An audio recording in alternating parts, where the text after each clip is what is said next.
Hi, good evening, Shalom. Welcome to all our friends, supporters who are watching this on social media, on X, on Facebook, through our website as well, israelnow.ca, and other social media platforms as well, YouTube as well. Tonight, we're going to be discussing the situation in Iran, the implications for Israel and the Jewish people if there is regime change. Right now, as it is, there are a lot of reports coming out of Iran that the Iranian regime, the radical Islamic regime in Iran, is murdering regular Iranian citizens. One report that I read cited over 10,000 Iranians have been slaughtered by the regime. Again, these are just some of the reports that are coming out. The number could be lower, the number could be higher. Where are all the bleeding heart liberals to take to the streets and scream that this is outrageous? Chants of genocide. We don't hear them. We hear the voices of Iranians in North America, in Western countries, raising their voices, standing in solidarity with the Iranian citizens that want regime change. We see that. We see that in the Jewish community. Members of the Jewish community are joining some of these rallies, but we don't see the hypocritical liberal left. We certainly don't see Arab and Muslim groups that are always attacking Israel. We don't see them. They're silent on this matter. Meir, how do you break this down? If President Trump is true to his word and is going to take firm action, military action against Iran, and if Israel joins, or if Israel leads and the Americans come in, and there's change, how does that affect the Jewish people? And how does that affect Israel? Okay. Please break it down. Okay. I'll begin saying something that I've said several times when I've joined on podcasts. It needs to be said for those people who aren't familiar with where we stand ideologically, just so they not misunderstand. We both agree, and there's no question that the facts prove that Donald Trump is the best president Israel has ever had, and might indeed be the best president Israel ever will have. And one could spend hours talking about the things that he did, which other presidents did not do, and the things that, God forbid, would have happened had he not been elected this time as well. So kudos to Donald Trump. On the other hand, Donald Trump has never read the Quran. Donald Trump doesn't understand the Muslim mind. And there's plenty of evidence of that. The fact that Donald Trump would suggest that Qatar is an honest broker, that Turkey is an honest broker, that Egypt is an honest broker, that the Palestinian Authority simply needs to reform some of its attitudes, and all of a sudden they would be given license to somehow decide on the governance in Gaza in the future. So there's a certain naivete which we have to be careful of and try to steer him in a way that he doesn't think that he's being manipulated, when indeed he is being manipulated by the other side. That having been said, Donald Trump did indeed say that if there's going to be any violence on the part of the mullahs, the ayatollahs directed against the population, that he was going to react, he was going to act to it. He was going to act against it. But then again, we've not seen that. And the information, as you just mentioned, some of it is misinformation, some of it is disinformation, perhaps. We don't fully know what's going on.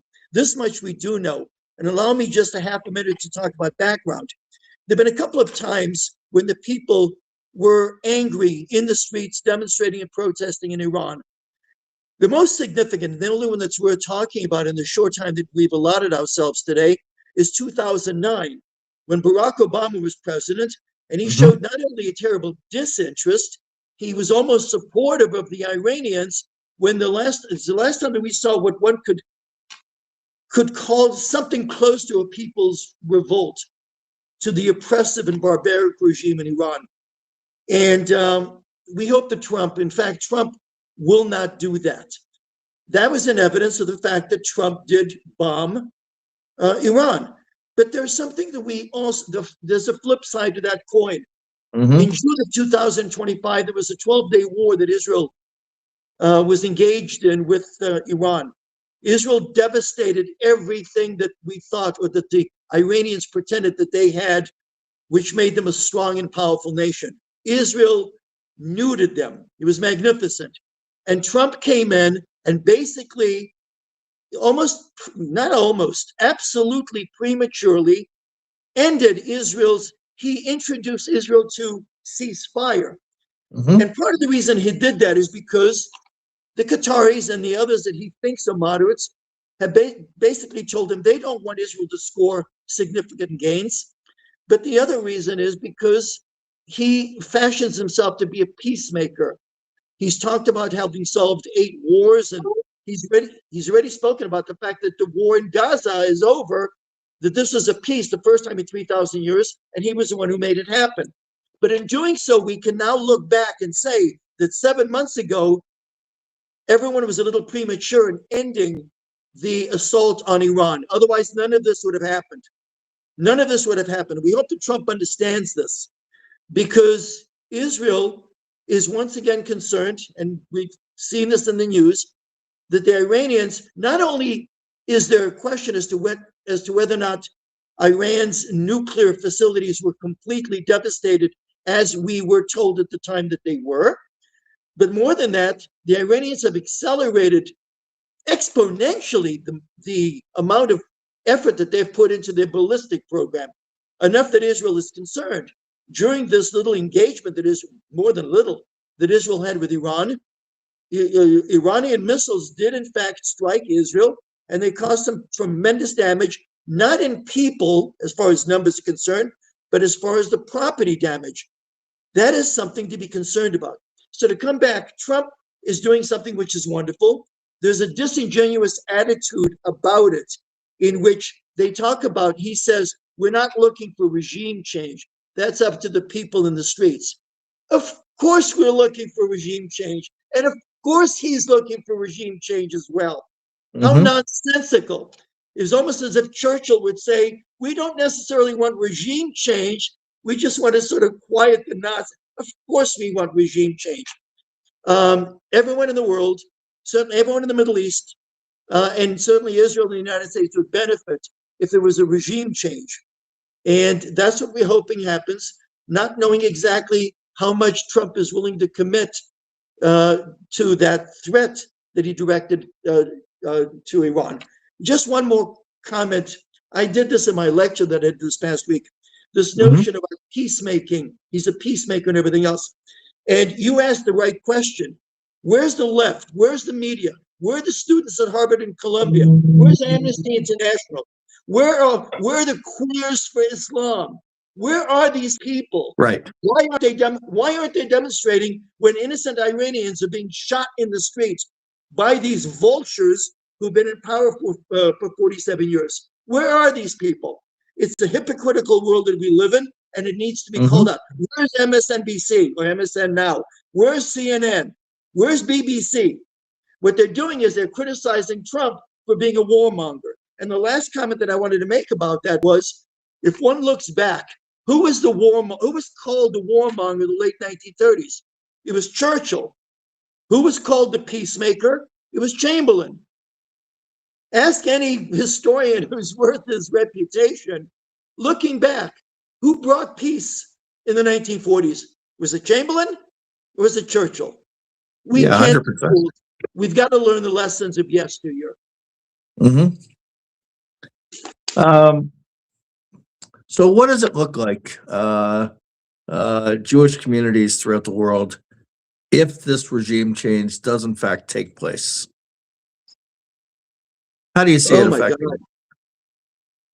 Yeah, if a regime, listen, if anyone remembers, most people do, and even if you were too young, all the videos are available on YouTube and what have you. Iran, up to 1979, was a completely different Iran. I mean, There were more miniskirts in Tehran than there were in Tel Aviv in 1979. It was a Right. different.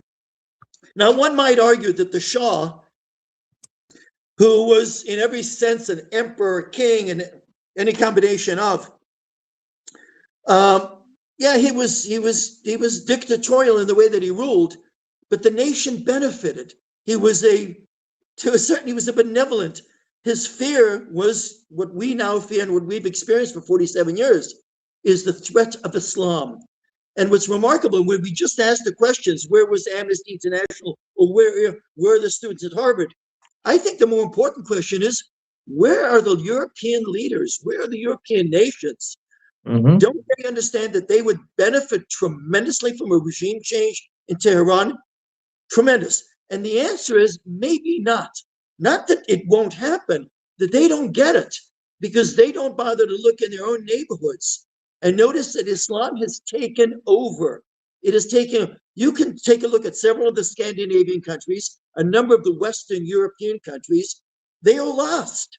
They are truly lost. And Mhm. even more so, and more indicative of the frightening future that lies ahead, is the fact that the Muslims who inhabit these European nations are quite brazen about saying England is ours, Belgium is ours, Right. Sweden is ours. There is a move, and I saw today on Instagram or social media, whatever, in which there are some European leaders who are basically suggesting that the women in the European countries might, out of respect for Islam, begin to wear some Islamic apparel, even if they don't convert to Islam. Show respect for the Muslims, and why don't you cover your hair? Right. This is a war of ideas that Mhm. we are fast losing. The Jews, whether in Europe or the Middle East or in the United States, will benefit tremendously if Iran, which was a sponsor of most of the terrorism that we saw in the Middle East, if that regime is brought to an end, by way of footnote, and maybe a subject for a future discussion, with Iran eliminated, that is the end game here, Turkey. Turkey is the one that's now sponsoring all the anti-Western elements, all the terrorism, all the anti-Israel in Syria and Gaza and everything else. And they are a greater danger because Trump and his team understands that Iran, that they're the bad guys. Trump does not understand that Turkey is also a bad guy.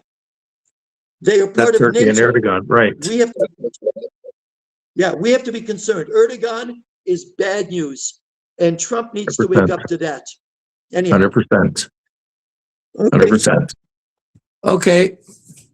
Mayor, we're going to take it up on another episode, but this was very important information to get out to our viewers. I'm going to ask everyone, we have a YouTube channel as well, Never Again Live podcast. Please go on, subscribe to it so we can build up our viewers on YouTube. We've been relying a lot, mainly on X and Facebook. We generate a lot, but we want to expand onto our YouTube base as well. And please, whoever wants to get involved and help out, go to our website, send us an email, israelnow.ca, or if you want to make a contribution, please do that. But please subscribe. And we're getting the information out. The podcast that we have is going to be quite regular, and we're going to also have some expert guests from Israel on regular as well to update everyone. There's a lot of podcasts out there, and we're taking a stand. We're also going to be taking on anti-Semites such as Tucker Carlson, Candace Owens.